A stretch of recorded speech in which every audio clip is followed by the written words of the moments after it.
അമ്മയും കുഞ്ഞും ഇവിടെ തന്നെ ആയിരിക്കും സ്ഥിര താമസം. അത് ആർക്കെങ്കിലുമൊക്കെ രസിക്കുന്നില്ല എങ്കിൽ അവർക്ക് ഈ വീട്ടിൽ നിന്ന് പുറത്തു പോവാം. പുറത്ത് ചാടിക്കാൻ നോക്കുക. ഹലോ ഫ്രണ്ട്സ്, അങ്ങനെ നമ്മുടെ മഹാലക്ഷ്മി പുതിയ പ്രൊമോ നമ്മുടെ കണ്ണൻ ആഞ്ഞടിച്ച ആ തീരുമാനം ഒടുവിലെടുക്കുന്നു. ഇതൊക്കെ നേരത്തെ ആയിക്കൂടായിരുന്നോ എന്നേ പ്രേക്ഷകർക്ക് ഒരു ചോദ്യമുള്ളൂ.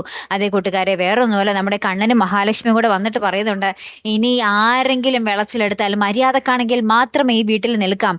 ഈ അമ്മയും കുഞ്ഞും, അതായത് മഹാലക്ഷ്മിയും കുഞ്ഞും എക്കാലത്തും ഇവിടെ തന്നെ ഉണ്ടാകും. ആ കുഞ്ഞിന്റെ അവകാശി ഞാനും ഈ കമലേശ്വരം വീടുമാണ്. ഇതിൽ വല്ല എതിർപ്പുണ്ടെങ്കിൽ, ആർക്കെങ്കിലും ഇഷ്ടക്കേടുണ്ടെങ്കിൽ അവർക്ക് ഇവിടെ നിന്ന് ഇറങ്ങിപ്പോകാം എന്ന് പറയുന്നുണ്ട്. അപ്പൊ തന്നെ നമ്മുടെ കരുണയും ദുർഗാമ്മയും ആകപ്പാടെ ഷോക്കേറ്റ് നിൽക്കുന്ന ഒരവസ്ഥയാണ്. അപ്പൊ നമ്മുടെ ഉണ്ണി പറയുന്നുണ്ട്, അവർക്ക് ഇവിടെ സുഖമായിട്ട് താമസിക്കാൻ ഇപ്പൊ നൈസായിട്ട് നമ്മളെ പടിയിറക്കുന്നു എന്ന് നമ്മുടെ ഉണ്ണി പറയുന്നുണ്ട്. എന്നാലും എത്രയൊക്കെ കിട്ടിയാലും നാണോ മാനവും കെട്ട് അവിടെ കിടക്കാൻ ഒരു ദുർഗാമ്മയും കരുണയും ഉണ്ണിയും ഉണ്ട്.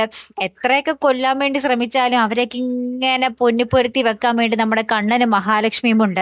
ഇത് എത്ര നാൾ ഇങ്ങനെ മുന്നോട്ട് പോകും അല്ലേ? എന്തായാലും മഹാലക്ഷ്മിക്ക് ഇനി പരീക്ഷണങ്ങൾ വന്നുകൊണ്ടേയിരിക്കും. ഇവർ എത്ര കിട്ടിയാലും പഠിക്കൂല, മറ്റവർ എത്ര കൊടുത്താലും പഠിക്കൂല. അങ്ങനത്തെ ടൈപ്പ് ആണല്ലോ ഈ സീരിയൽ ഇപ്പൊ പോയിക്കൊണ്ടിരിക്കുന്നത്. അപ്പുറത്താണെങ്കിൽ നമ്മുടെ മഞ്ജു മഹാലക്ഷ്മിനെ കണ്ട് പറയുന്നുണ്ട്, ഏട്ടത്തിന് കൂടുതൽ ശ്രദ്ധിക്കണം എന്നൊക്കെ ഇങ്ങനെ പറഞ്ഞ് ഉപദേശമൊക്കെ കൊടുക്കുന്നുണ്ട്. ആ കുറച്ച് നിമിഷങ്ങളാട്ടോ കൂട്ടുകാരെ നമുക്ക് പുതിയ പ്രൊമോയിൽ കാണുവാൻ സാധിക്കുന്നത്. എന്തായാലും കരുണ നമ്മുടെ മഹാലക്ഷ്മിക്ക് ഉടനെ തന്നെ ഒരു ഡോസ് കൊടുക്കും എന്നുള്ളതിൽ ആർക്കും ഒരു സംശയവും വേണ്ട അല്ലേ? കാത്തിരിക്കാട്ടോ. അടുത്തൊരു വീഡിയോ വരുന്നത് വരയ്ക്കും. ഹെറാം ദി മലയാളി സൈനിങ് ഓഫ്.